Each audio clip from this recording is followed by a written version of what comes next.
अथाविंशोऽध्यायः 20वां अध्याय। भीम शंकर ज्योतिर्लिंग के महात्म्य वर्णन प्रसंग में भीमासुर के उपद्रव का वर्णन। सूत जी बोले, हे महर्षियों, अब मैं भीम शंकर के महात्म्य को कह रहा हूँ, जिसके सुनने मात्र से मनुष्य सभी प्रकार के अभिष्ट को प्राप्त कर लेता है।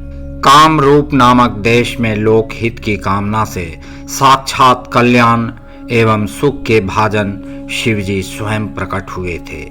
हे मुनीश्वरों, लोक कल्याण करने वाले शंकर जी ने यहाँ जिसलिए अवतार लिया उसे आप लोग आदर पूर्वक सुनिए।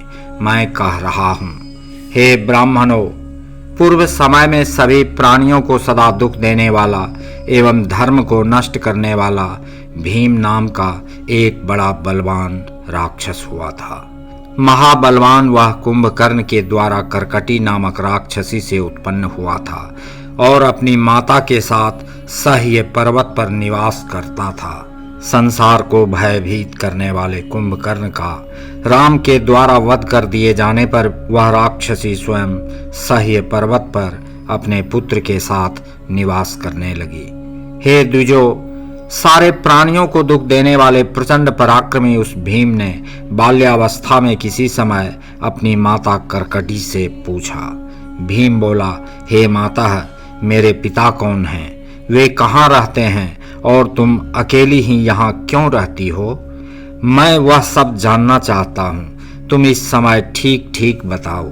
सूत जी बोले, इस प्रकार अपने पुत्र के पूछने पर उस दुष्टा राक्षसी ने अपने पुत्र से कहा, तुम सुनो, मैं सब कुछ कहती हूँ। करकटी बोली, तुम्हारे पिता रावण के छोटे भाई महाबली कुंभकर्ण थे, जिन्हें राम ने उनके भाई रावण सहित मार डाला। हे तात, पूर्व काल में किसी समय वह बलवान राक्षस कुंभकर्ण यहाँ आया और उसने मेरे साथ बलपूर्वक सहवास किया। इसके बाद वह महाबली कुंभकर्ण मुझे यहीं पर छोड़कर लंकापुरी चला गया। मैंने वह लंका नहीं देखी है, अतः मैं यहीं निवास करती हूँ। मेरे पिता का नाम करकट है तथा मेरी माता पुष्कशी कही गई है। मेरा पति विराध था, जिसे राम ने पहले ही मार दिया था। अपने प्रिय पति के मारे जाने पर मैं अपने माता पिता के साथ यहाँ निवास करने लगी।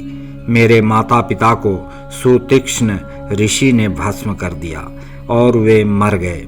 इसका कारण यह था कि वे दोनों उनको खाने के लिए गए हुए थे।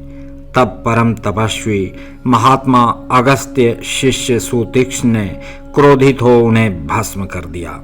इस प्रकार मैं दुखी होकर बिना किसी सहायक एवं आश्रय के पहले से अकेली ही इस पर्वत पर निवास करने लगी। इस अवसर पर रावण के छोटे भाई राक्षस कुंभकर्ण ने यहाँ आकर मेरे साथ सहवास किया और वह मुझे छोड़कर चला गया। हे पुत्र, उसके बाद महाबली एवं पराक्रमी तुम उत्पन्न हुए और अब मैं तुम्हारा सहारा लेकर समय बिता रही हूँ। सूत जी बोले, माता के इस वचन को सुनकर प्रबल पराक्रमी भीम कुपित हो उठा और विचार करने लगा कि अब मैं हरि के प्रति क्या करूं? इस रामचंद्र ने मेरे पिता तथा नाना का वध किया और इसने विराट का भी वध किया। इस प्रकार इसने बहुत अधिक दुख दिया है। अतः यदि मैं कुंभकर्ण का पुत्र हूं तो हरि को अवश्य पीड़ा पहुंचाऊंगा। ऐसा विचार करके भीम महान तप करने के लिए चल पड़ा। उसने ब्रह्मा को उद्देश्य करके मन से उनका ध्यान करते हुए 1000 वर्ष तक महान तप किया। वह राक्षस पुत्र भीम सूर्य की ओर दृष्टि लगाए हुए दोनों हाथ ऊपर उठाकर एक पैर पर स्थित रहा। इस प्रकार तप में निरत उस राक्षस के सिर से अत्यंत भयानक तेज उत्पन्न हुआ। तब उस तेज से जलते हुए देवता ब्रह्मा जी की शरण में गए। इंद्र सहित उन देवताओं ने ब्रह्मा जी को प्रणाम करके अनेक प्रकार के स्तोत्रों से भक्ति पूर्वक उनकी स्तुति की। उसके अनंतर वे ब्रह्मा जी से अपना दुख कहने लगे। देवता बोले, हे ब्रह्मन, उस राक्षस का तेज सभी लोगों को पीड़ित करने के लिए उद्यत है। अतः हे विधे, वह दुष्ट जो मांगता है उसे वह वर दीजिए, नहीं तो आज हम सब उसके प्रचंड तेज से दग्ध होकर नष्ट हो जाएंगे। इसलिए उसकी प्रार्थना अवश्य स्वीकार कीजिए। सूत जी बोले, उनका यह वचन सुनकर लोक पितामह ब्रह्मा जी उसको वर देने के लिए गए और उन्होंने यह वचन कहा। ब्रह्मा जी बोले, हे राक्षस, मैं प्रसन्न हूँ, तुम्हारे मन में जो भी हो वह वर मांगो। ब्रह्मा जी का यह वचन सुनकर उस राक्षस ने कहा।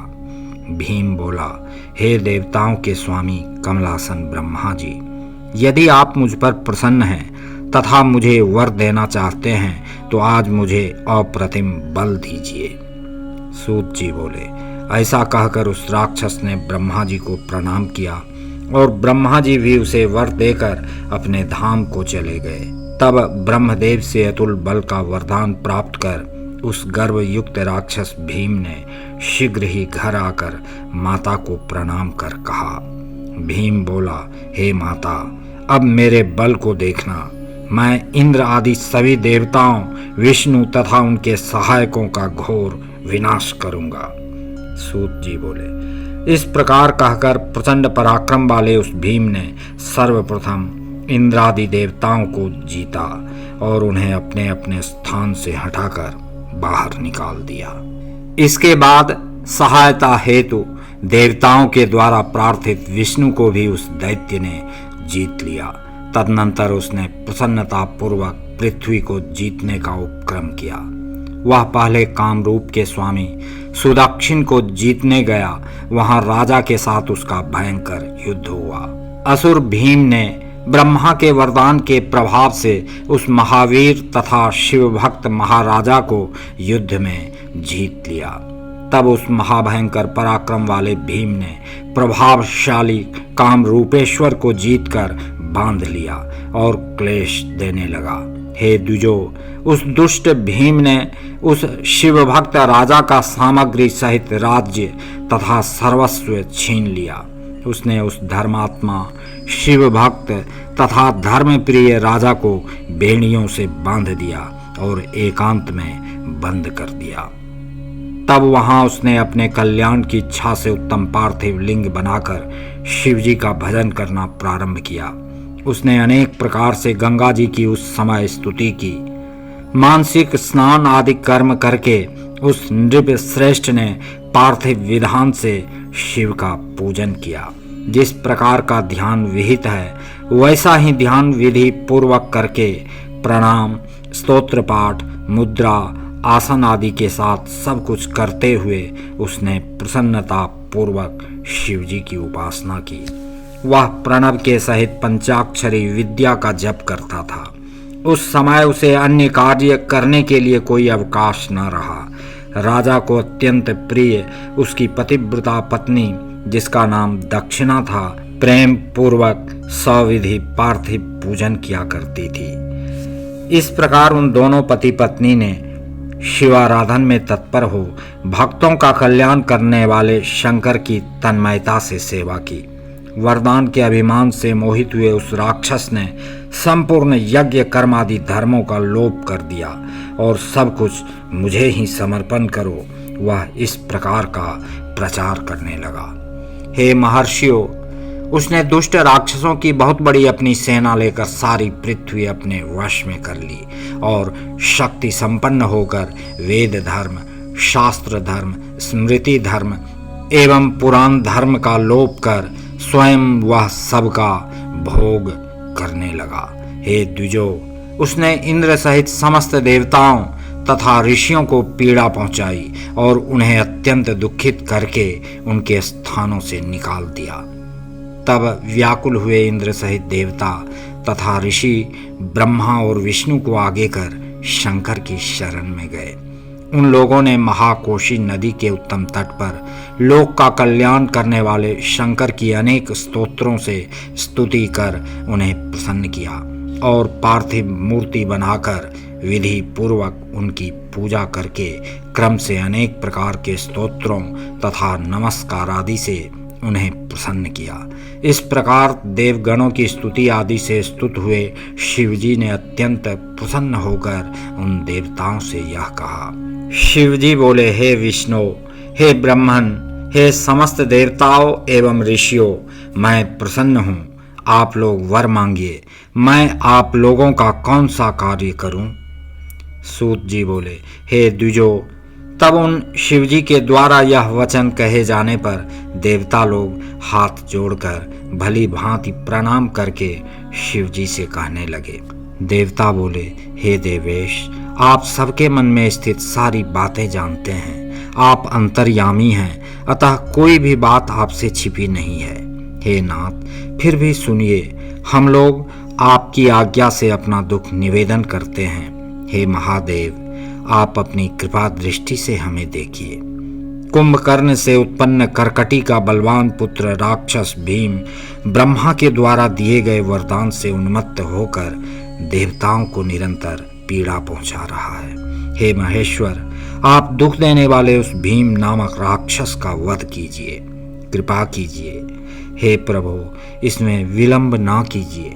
सूत जी बोले, इस प्रकार सभी देवताओं द्वारा कहे जाने पर भक्त वत्सल शिवजी, मैं उसका वध करूंगा, ऐसा कहकर पुनः देवताओं से कहने लगे। शंभु बोले, हे देवताओं, राजा काम रूपेश्वर मेरा उत्तम भक्त है। आप लोग उससे यह कहिए, तब कार्य शीघ्र पूरा होगा। शंकर जी ने तुमसे कहा है कि हे सुदक्षिण, हे महाराज, हे काम रूपेश्वर, हे प्रभो, तुम मेरे विशेष रूप से भक्त हो, प्रेम पूर्वक मेरा भजन करते रहो। मैं ब्रह्मा से प्राप्त वर से शक्तिमान तथा तुम्हारा तिरस्कार करने वाले भीम नामक दुष्ट राक्षस का वध करूंगा, इसमें संशय नहीं है। सूत जी बोले, इसके बाद उन सभी देवताओं ने हर्षित हो वहां जाकर शिवजी ने जो कहा था वह सब उस महाराजा से कह दिया। उससे यह कहकर वे सभी देवता तथा महर्षि परम आनंदित हुए और शीघ्र ही अपने अपने आश्रमों को चले गए।